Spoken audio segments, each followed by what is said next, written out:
العالمين والعاقبة للمتقين والصلاة والسلام على رسوله الكريم الأمين وعلى آله الطيبين الطاهرين وأصحابه الطيبين. أما بعد فأعوذ بالله من الشيطان الرجيم. بسم الله الرحمن الرحيم. إن الدين عند الله الإسلام. صدق الله العظيم وصدق رسوله النبي الأمين الكريم ونحن على ذلك لمن الشاهدين والشاكرين والحمد لله رب العالمين.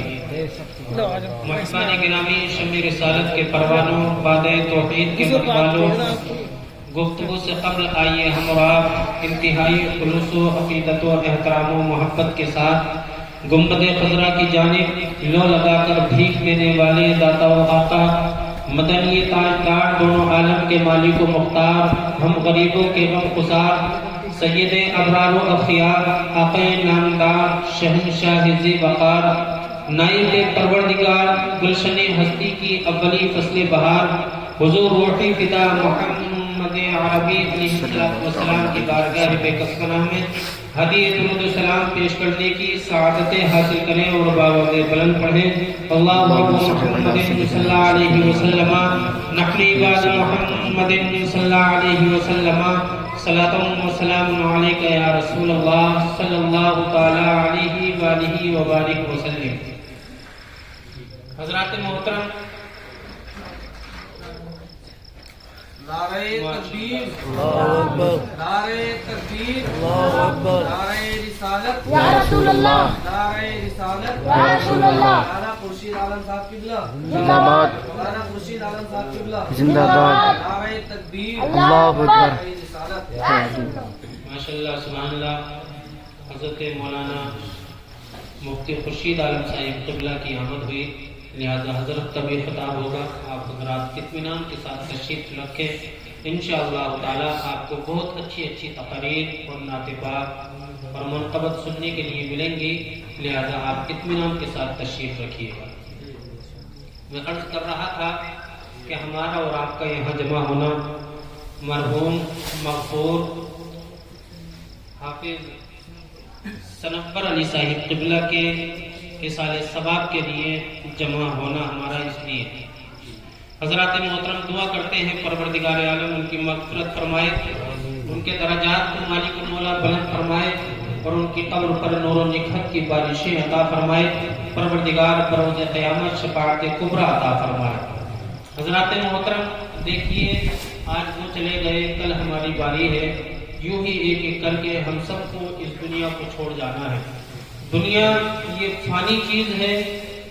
دنیا کے اندر حضرات محترم یہاں عمل کرنے کی جگہ ہے.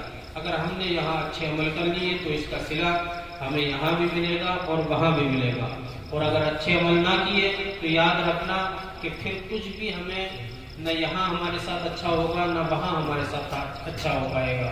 حضرات محترم تو شاید کہتا ہے کہ نبی پاک کی رحمت سے ڈھک گئی دنیا. بلند آواز سے بولیں آپ حضرات سبحان اللہ. نبی پاک کی رحمت سے ڈھک گئی دنیا، وہ کائنات میں آئے چمک گئی دنیا، وہ کائنات میں آئے چمک گئی دنیا. اور پھول لاکھ 2 لاکھ سے زائد بھی کھلے پھول، مگر لاکھ 2 لاکھ سے زائد بھی کھلے پھول، مگر آخری پھول کھلا تو مہک گئی دنیا، آخری پھول کھلا تو مہک گئی دنیا. اور جمال سید کونین کے کفے پاکی، جمال سید کونین کے کفے پاکی، جمال سید کونین کے کفے پاکی، مثال ڈھونڈنے نکلی تھی تھک گئی دنیا، مثال ڈھونڈنے نکلی تھی تھک گئی دنیا.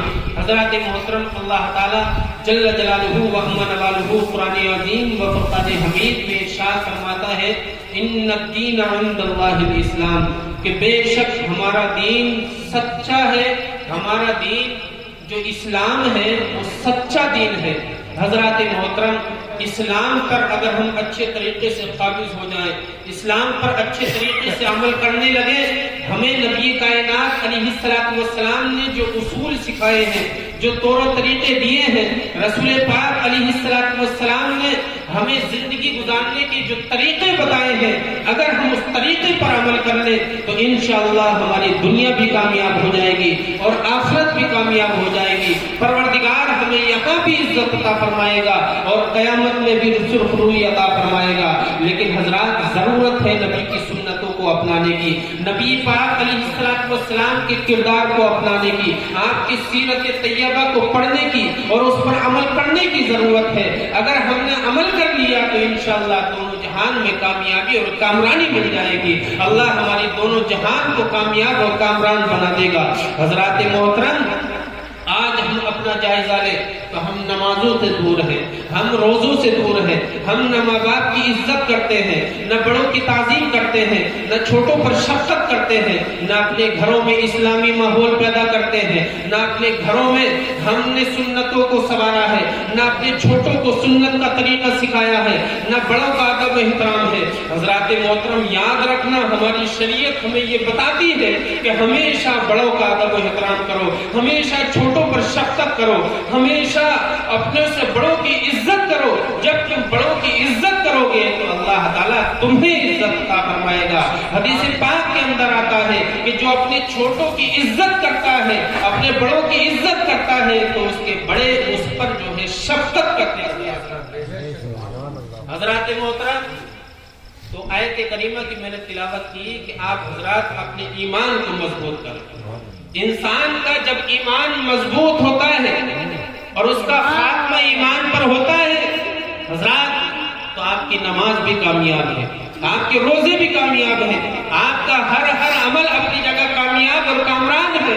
اور اگر آپ نے اپنے ایمان کو سلامت نہ رکھا ہے، آپ کا ایمان ہی اپنی جگہ ٹھیک نہیں ہے حضرات، تو آپ جتنے چاہے اتنے روزے رکھ لیں، جتنے چاہے اتنے سجدے کر لیں، جتنے چاہے اتنے قیام کر لیں، نہ آپ کا سجدہ کام آ سکتا ہے، نہ آپ کا رکوع کام آ سکتا ہے، نہ آپ کی قرات کام آ سکتی ہے، نہ آپ کے روزے کام آ سکتے ہیں، کچھ بھی آپ کے کام نہیں آ سکتا۔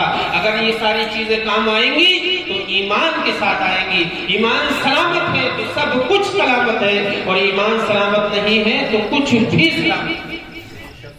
حضرات، تو اپنے ایمان کو مضبوط رکھیں اور نمازوں کی پابندی کریں۔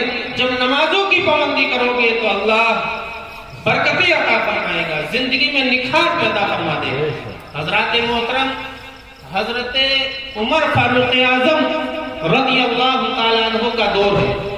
آپ تخت سلطنت پر بیٹھے ہوئے ہیں، آپ کرسی عدالت پر بیٹھے ہیں، آپ کی خلافت کا دور ہے، اور آپ کی خلافت میں اللہ اکبر کبیرہ لکھا ہے کہ کوئی کسی پر ظلم نہیں ڈھا سکتا تھا، کوئی کسی کو تنگ نہیں کر سکتا تھا۔ آپ نے عدل و انصاف کے وہ ڈنکے بجائے ہیں، قرآن اور حدیث کی روشنی میں وہ فیصلے کیے ہیں کہ بڑے بڑے سورما آپ کے فیصلوں کو دیکھ کر کے دنگ رہ جایا کرتے تھے، بڑے بڑے لوگ آپ کو دیکھ کر کے حیرت میں پڑ جاتے تھے۔ اللہ اکبر، حضرت عمر فاروق اعظم کا وہ دبدبا تھا کہ کوئی آپ کے سامنے شریعت کے خلاف کام نہ کر سکتا تھا، کوئی آپ کے سامنے شریعت اور قرآن کے خلاف ذرہ برابر بھی کام نہ کر سکتا تھا۔ حضرات محترم، آپ تخت سلطنت پر بیٹھے ہوئے ہیں، ایک دم بادشاہ ہے، اور آپ کا تخت کیا تھا؟ مسجد نبوی شریف کی ایک ٹوٹی ہوئی چٹائی تھی، اس پر بیٹھ کر کے آپ لوگوں کے فیصلے کیا کرتے تھے، اس پر بیٹھ کر کے عدل و انصاف کے ڈنکے بجایا کرتے تھے۔ حضرات محترم، آپ کے دور میں ملک شام سے لڑائی ہوئی، روم سے لڑائی ہوئی، اور جب روم اور ملک شام سے لڑائی ہوئی اللہ اکبر، تو عیسائیوں نے حضرت عبداللہ بن حذیفہ رضی اللہ تعالیٰ عنہ اور ان کے ساتھ 80 صحابہ اکرام کو قید کر دیا۔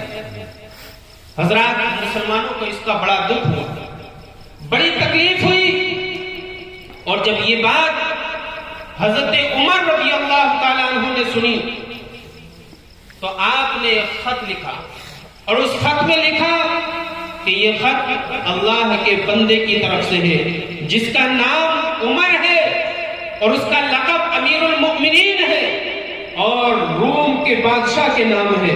اے ہرقل بادشاہ، جیسے ہی میرا خط تیرے پاس پہنچے تو تیرے پاس جو 80 صحابہ ہیں اور ان کے جو سپہ سالار حضرت عبداللہ بن حذیفہ ہے ان سب کو رہا کر دینا.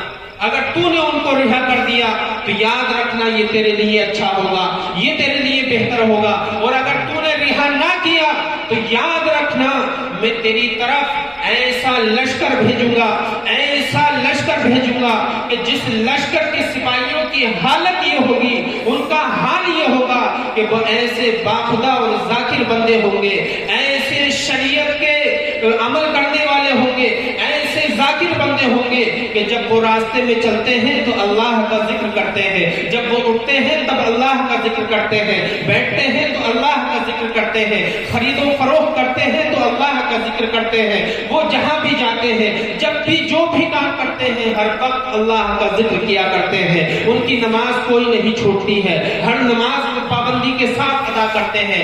اگر تو نے انہیں چھوڑ دیا تو اچھا ہے تیرے لیے, اور اگر نہ چھوڑا تو ایسے باخدا اور ذاکر بندوں کا لشکر تیری طرف بھیجوں گا.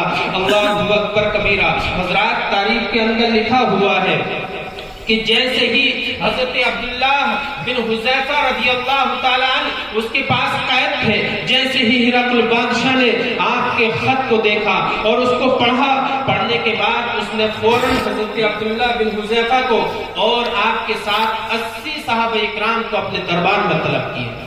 حضرات بادشاہ کا دربار لگا ہے, وزراء حکماء سب بیٹھے ہوئے ہیں, اور بادشاہ نے اپنے سامنے حضرت عبداللہ بن حذیفہ رضی اللہ تعالیٰ عنہ کو طلب کیا. اور طلب کرنے کے بعد بادشاہ پوچھتا ہے کہ اے عبداللہ یہ بتاؤ کہ تمہارے نبی تو عربی ہیں, عمر فاروق سے تمہارا کیا رشتہ ہے, ان سے کیا ناطہ ہے, ان سے تمہارا کون سا کانٹیکٹ ہے, کیا ہے تمہارے رشتے میں وہ؟ حضرت عبداللہ بن حذیفہ فرماتے ہیں اے بادشاہ ہمارے نبی تو حضور محمد رسول اللہ ہے, اور عمر فاروق ہمارے امیر ہیں, وہ امیر المؤمنین ہیں, وہ مسلمانوں کے امیر ہیں. اللہ اکبر. بادشاہ نے کہا کہ اگر تم عیسائیت قبول کر لو تو تمہیں اور تمہارے ساتھیوں کو چھوڑ دیا جائے گا, تمہاری جان بخش دی جائے گی, تمہیں آزاد کر دیا جائے گا, بہت سارے غلام بھی دے دیے جائیں گے. حضرت عبداللہ بن حذیفہ رضی اللہ تعالیٰ عنہ فرماتے ہیں اے بادشاہ کان کھول کر کے سن لے, میں ہرگز دین محمدی کو ترک نہیں کر سکتا, محمد صلی اللہ علیہ وسلم کے دین کو میں ہرگز نہیں چھوڑ سکتا. میں اپنی جان تو دے سکتا ہوں لیکن دین محمدی کو ترک نہیں کر سکتا. حضرات بادشاہ نے اپنی صندوقچی سے ایک ہار نکالا اور حضرت عبداللہ کے سامنے پھیلاتے ہوئے کہا کہ دیکھو یہ ہار تمہیں دے دوں گا, یہ ہیرے جواہرات کا ہار ہے, یہ سونے اور چاندی کا ہار ہے, یہ نقرے سفید چاندی سے بنا ہوا ہے, طلائے احمر اس کے اندر لگا ہوا ہے, یہ قیمتی ہار تمہیں دے دوں گا, بولو تمہارا کیا ارادہ ہے. بہت سارے غلام بھی دوں گا, خزانہ بھی دوں گا, کسی خطے اور چتے کی حکومت بھی عطا کر دوں گا, بولو تم کیا چاہتے ہو. تم عیسائیت قبول کر لو اور اسلام کو چھوڑ دو, تمہیں کوئی عہدہ دے دیا جائے گا. اللہ اکبر کبیرہ. حضرت عبداللہ بن حذیفہ رضی اللہ تعالیٰ عنہ فرماتے ہیں اے ظالم بادشاہ تو صرف اس ہار کی بات کرتا ہے, اس چھوٹے سے ہار کی بات کرتا ہے, ارے یہ ہار تو ایک طرف. اے بادشاہ اگر تو اپنا پورا ملک بھی مجھے دے دے گا تب بھی میں اسلام کو نہیں چھوڑ سکتا, اسلام کے اصول کو ہرگز نہیں. اللہ اکبر کبیرہ. حضرات ایمان کی بات بتا رہا ہوں کہ صحابہ اکرام کا ایمان کتنا مضبوط تھا, وہ کس قدر پختہ تھے اپنے ایمان کے اندر, کس قدر مضبوط تھے اپنے ایمان میں. حضرت عبداللہ فرماتے ہیں کہ تو اپنا پورا ملک دے دے گا جب بھی میں اسلام کو نہیں چھوڑ سکتا. بادشاہ نے کہا کہ اگر تم اسلام کو نہیں چھوڑتے تو پھر مرنے کے لیے تیار ہو جاؤ, تمہیں کھولتے ہوئے تیل میں ڈال دیا جائے گا, تمہیں سولی پر چڑھا دیا جائے گا, تمہارے جسم کی بوٹی بوٹی کر دی جائے گی. حضرت عبداللہ فرماتے ہیں اے بادشاہ میں ہرگز اسلام کو نہیں چھوڑ سکتا, اگرچہ تو میرے جسم کی بوٹی بوٹی کر دے, ہم سب کو کھولتے ہوئے تیل میں بھی ڈال دے گا, تب بھی ہم اسلام کو نہیں چھوڑ سکتے ہیں. اسلام کو چھوڑ کر کے عیسائیت کو قبول ہرگز نہیں کر سکتے. اللہ اکبر کبیرہ. حضرات جب بادشاہ سے اتنا کہا تو بادشاہ نے کہا کہ چلو تم اسلام کو نہ چھوڑو، عیسائیت قبول نہ کرو، اتنا کرو کہ تم صلیب کو سجدہ کرو۔ ذرا سمجھ میں آ رہی بات آپ کی؟ زور سے بولیے ذرا سبحان اللہ۔ بڑی چھایا ہوا ہے، توجہ فرمائے، صرف تھوڑی دیر کے لیے میں آپ کے سامنے حاضر ہوں۔ اپنی بات کو پوری کرنے کے بعد پھر اور حضرات آپ کے سامنے آئیں گے اور اچھے اچھے بیانات اور اچھی اچھی نعتیں آپ کو سنائیں گے۔ ذرا توجہ سے میری بات کو ملاحظہ کریں۔ حضرت عبداللہ بن حذیفہ فرماتے ہیں، اے بادشاہ، میں ہرگز دین محمدی کو نہیں چھوڑ سکتا۔ بادشاہ نے کہا کہ چلو اچھا، تم دین محمدی کو نہ چھوڑو، تم اتنا کرو کہ صلیب کو سجدہ کرو۔ حضرات عیسائیوں کے یہاں ایک صلیب ہوتا تھا، لوگ اسے سجدہ کرتے ہیں، آج بھی کرتے ہیں۔ وہ حضرت عبداللہ سے کہا گیا کہ تم سجدہ کر لو، تمہیں اور تمہارے ساتھیوں کو چھوڑ دیا جائے گا۔ اللہ اکبر کبیرہ۔ حضرت عبداللہ فرماتے ہیں، اے ظالم بادشاہ، سن لے، ہمیں ہمارے نبی نے خدا کا یہ فرمان سنا دیا ہے کہ لا تسجدوا للشمس ولا للقمر واسجدوا للہ الذی خلقہن ان کنتم ایاہ تعبدون، کہ اے لوگوں، نہ سجدہ کرو سورج کو، نہ سجدہ کرو چاند کو، نہ سجدہ کرو زمین کو، نہ آسمان کو، بلکہ سجدہ کرو تو اس رب کی بارگاہ میں کرو جس نے زمین و آسمان کو پیدا کیا ہے، جس نے چاند و سورج کو پیدا کیا ہے۔ ان کنتم ایاہ تعبدون، اگر تم اللہ کی بندگی کرنے والے ہو، اگر تم اللہ کی عبادت کرنے والے ہو۔ اللہ اکبر کبیرہ۔ حضرت عبداللہ فرماتے ہیں، ہرگز ہرگز میں سجدہ نہیں کر سکتا۔ اللہ اکبر۔ بادشاہ نے کہا کہ چلو اچھا، سجدہ نہ کرو، تم تھوڑی سی شراب پی لو، تمہیں اور تمہارے ساتھیوں کو چھوڑ دیا جائے گا، تمہیں آزاد کر دیا جائے گا، تھوڑی سی شراب پی لو۔ اللہ اکبر۔ حضرت عبداللہ فرماتے ہیں کہ شراب ہمارے اسلام میں حرام ہے۔ کیا فرمایا؟ شراب ہمارے اسلام میں حرام ہے، ہم شراب بھی نہیں پیئیں گے۔ اللہ اکبر۔ بادشاہ غصے میں آتا ہے، کہتا ہے کہ تمہیں شراب بھی پینی ہوگی اور تمہیں خنزیر کے گوشت کے کباب بھی کھانے ہوں گے۔ اور بادشاہ نے پھر حکم دیا کہ اس شخص کو تنہا ایک قید خانے میں قید کر دو اور اسے ایک الگ قید خانے میں قید کر دو اور اس کے ارد گرد شراب رکھ دو، شراب کے ڈرم رکھ دو اور خنزیر کے گوشت کے کباب بھی رکھ دو۔ جب یہ بھوک سے بے چین ہوگا اور پیاس سے تڑپے گا تو خود بخود شراب پیے گا، خود بخود جو ہے کباب کھائے گا۔ اللہ اکبر کبیرہ۔ حضرات محترم، بادشاہ کا اتنا کہنا تھا، یکایک حضرت عبداللہ بن حذیفہ کو قید کر دیا گیا اور ان کے ارد گرد شراب رکھ دی گئی، ان کے ارد گرد کباب رکھ دیے گئے۔ حضرات محترم، اس کے بعد میں حضرت عبداللہ نے وہاں ایک دن گزارا، شراب کی طرف آپ نے دیکھا بھی نہیں، عبادت میں مصروف رہے۔ دوسرا دن گزرا، آپ نے شراب کی طرف نہ دیکھا، عبادت میں مصروف رہے۔ تیسرا دن گزرا، یہاں تک کہ آپ نے شراب کی طرف نہ دیکھا، عبادت میں مصروف رہے۔ حضرات، جب چوتھا دن آیا تو بادشاہ نے سوچا کہ اب تو عبداللہ نے کچھ کھا لیا ہوگا، اب تو عبداللہ نے کچھ شراب پی لی ہوگی، اب تو کچھ کباب کھا لیے ہوں گے، چونکہ 3 دن گزر چکے ہیں، چوتھا دن آ گیا ہے۔ حضرات، چوتھے دن بادشاہ نے دوبارہ حضرت عبداللہ کو دربار میں طلب کیا اور طلب کرنے کے بعد پوچھا، اے عبداللہ، یہ بتاؤ تم نے کچھ کھایا یا نہیں کھایا؟ حضرت عبداللہ فرماتے ہیں، وہ حرام ہے، میں اسے نہیں کھا سکتا۔ بادشاہ نے محافظوں کو بلایا، پہرے داروں کو بلایا اور پوچھا کہ بتاؤ اس شخص نے کچھ کھایا ہے یا نہیں کھایا ہے، کچھ پیا ہے یا نہیں پیا ہے، تھوڑی بہت شراب پی ہے یا نہ پی ہے؟ حضرات، پہرے دار کہتے ہیں، بادشاہ سلامت، اس کا کھانا اور پینا تو درکنار ہے، اس نے تو اس کی طرف نظر اٹھا کر بھی نہیں دیکھا ہے، اس نے اس کی طرف دیکھا تک نہیں ہے، کھانا تو بہت بڑی چیز ہے۔ حضرات، بادشاہ پوچھتا ہے، عبداللہ بتاؤ کہ تم نے انہیں کھایا کیوں نہیں ہے، تم نے اس کو کھایا کیوں نہیں، شراب کو پیا کیوں نہیں؟ حضرت عبداللہ فرماتے ہیں، محض اللہ کے خوف سے، محض اللہ کے ڈر سے، محض اللہ کے حکم سے میں نے اس کو نہیں کھایا ہے، نہ پیا ہے۔ حضرات محترم، بادشاہ نے کہا کہ تمہارا مذہب تو وہ مذہب ہے، تمہارا دین تو وہ دین ہے، تمہارا سچا مذہب تو اس شان والا ہے کہ تمہارے مذہب میں جب جان جانے کا خطرہ ہو، جب جان جانے کا ڈر ہو تو اتنی چیز حرام بھی حلال ہو جاتی ہے جس سے کہ جان بچ جائے، جس سے کہ جان بچ جائے، اتنی چیز حرام بھی حلال ہو جاتی ہے۔ پھر تم نے کیوں نہیں استعمال کیا؟ اللہ اکبر کبیرہ۔ حضرت عبداللہ فرماتے ہیں کہ میں وہ کام کیوں کروں جس سے کہ ایک کافر خوش ہو جائے اور میرا رب ناراض ہو جائے؟ مجھے اپنے رب کو ہر حال میں راضی رکھنا ہے، اسے ہر حال میں خوش رکھنا ہے۔ وہ خوش ہے تو سب کچھ اچھا ہے، اور اگر وہ ناراض ہے تو سب کچھ بیکار ہے۔ لہذا میرا رب مجھ سے راضی رہے چاہے کتنے بادشاہ مجھ سے ناراض ہو جائے، لہذا اللہ کے خوف سے میں نے اسے استعمال نہیں کیا ہے۔ اللہ اکبر کبیرہ۔ حضرات بادشاہ کہتا ہے اے عبداللہ اگر خیر چاہتے ہو تو اپنی جان کو بچا لو، آخری موقع اور دے رہا ہوں، ایسا کرو اگر تم اپنی جان کو بچانا چاہتے ہو، اپنے بھائیوں کو بچانا چاہتے ہو، ان کی جانیں موت اور قید سے بچانا چاہتے ہو تو میرے پیر کے آگے جھک جاؤ۔ تم اگر پیر کے آگے جھک گئے تو یاد رکھو میں تمہیں بھی چھوڑ دوں گا اور تمہارے ساتھیوں کو بھی چھوڑ دوں گا۔ اللہ اکبر کبیرہ۔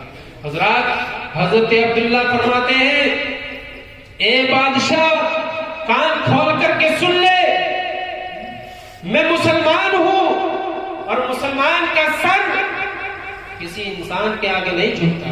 حضرات آج ہم ہیں کہ رب کے آگے سر ہی نہیں جھکا رہے، نماز پڑھنے کی عادت ہی ختم ہو گئی، نمازوں پر نمازیں چھوٹ رہی ہیں لیکن ذرہ برابر بھی ہمیں احساس نہیں ہے۔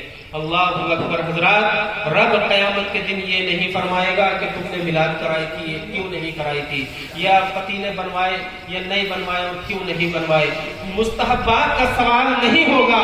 حضرات آپ سے پوچھا جائے گا تو یہ پوچھا جائے گا اے بندے یہ بتا کہ تو نے نماز پڑھی یا نہ پڑھی، نماز کیوں نہ پڑھی تھی؟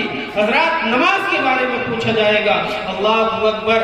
یہ تھے صحابہ کہ جن کی کوئی نماز قضا نہ ہوتی تھی، ایک سجدہ بھی نہ چھوٹتا تھا۔ حضرت عبداللہ سے پوچھا گیا کہ عبداللہ تم میرے پیر کے آگے جھک جاؤ، اور اگر جھک گئے تو تمہیں بھی اور تمہارے ساتھیوں کو بھی چھوڑ دیا جائے گا، آزاد کر دیا جائے گا، چھوڑ دیا جائے گا۔ اللہ اکبر۔ حضرت عبداللہ فرماتے ہیں کہ میں مسلمان ہوں اور مسلمان کا سر کسی ظالم بادشاہ کے آگے نہیں جھکتا ہے، کسی انسان کے آگے نہیں جھکتا ہے، کسی کے آگے نہیں جھکتا، یہ سر جھکتا ہے تو اس وحدہ لا شریک کی بارگاہ میں جھکتا ہے، اس مالک کی بارگاہ میں جھکتا ہے جس نے زمین و آسمان کو پیدا کیا ہے، جو کل کائنات کا خالق ہے، تمام کائنات کا مالک ہے، اس رب کی بارگاہ میں یہ سر جھکا کرتا ہے۔ حضرات محترم حضرت عبداللہ بن حذیفہ رضی اللہ تعالیٰ عنہ سے اس بادشاہ نے کہا کہ چلو اگر تم سر بھی نہ جھکانا چاہتے ہو، میرے پیر کے آگے جھکنا نہیں چاہتے ہو تو ایسا کرو کہ میرے ماتھے کو بوسہ دے دو، میں تمہیں اور تمہارے ساتھیوں کو چھوڑ دوں گا، تمہیں اور تمہارے ساتھیوں کو آزاد کر دوں گا، تمہیں چھوڑ دیا جائے گا، لہذا تم اتنا موقع دو۔ حضرات حضرت عبداللہ بن حذیفہ نے اس شرط کو قبول فرما لیا، اور قبول فرمانے کے بعد آپ نے اس بادشاہ کے ماتھے کو بوسہ دیا، اور بوسہ دینے کے بعد میں آپ نے آپ کو اس بادشاہ نے رخصت کر دیا اور بہت سارا مال بھی دیا۔ اور حضرت عبداللہ جب صحابہ میں آئے تو بعض صحابہ نے کہا کہ یہ وہ ہیں جنہوں نے ایک کافر کے ماتھے کو بوسہ دیا تھا۔ حضرت عبداللہ فرماتے ہیں یہ تو سچی بات ہے، لیکن بوسہ دینے کی بہت ساری حکمتیں تھیں، اگر میں بوسہ نہ دیتا تو 80 صحابہ کی جان چلی جاتی اور وہ مجھے بھی مار ڈالتا، ہمیں بھی سب کو شہید کر دیتا، ہم سب شہید ہو جاتے۔ بوسہ دینے کی حکمت یہ ہے کہ 80 صحابہ اکرام کی جانیں بچ گئی، انہیں قید و بند سے بچا دیا گیا، انہیں موت کے گھاٹ اتارنے سے بچا دیا گیا، لہٰذا اس کے ماتھے کو بوسہ دینے میں بہت ساری حکمتیں تھیں۔ حضرات تو یہ صحابہ تھے جن کا ایمان اس قدر مضبوط تھا، اس قدر کامل تھا، اس قدر اکبر تھا کہ یہ کسی پہاڑ سے بھی نہ ٹکراتے، اگر کسی پہاڑ سے بھی ٹکرا جاتے تو یاد رکھنا اس سے بھی یہ پیچھے نہیں ہٹتے۔ صحابہ کا ایمان اس قدر مضبوط تھا، اس قدر مضبوط تھا کہ وہ سرکار کی اس حدیث پر بڑی سختی سے عمل کیا کرتے تھے، لا تشرک باللہ ان حرقت او قتلت، کہ اللہ کے ساتھ کبھی بھی شرک نہ کرو اگرچہ تمہیں قتل کر دیا جائے، اگرچہ تمہیں جلا دیا جائے۔ حضرات محترم تو اپنے ایمان کو مضبوط کرو، اپنے ایمان کو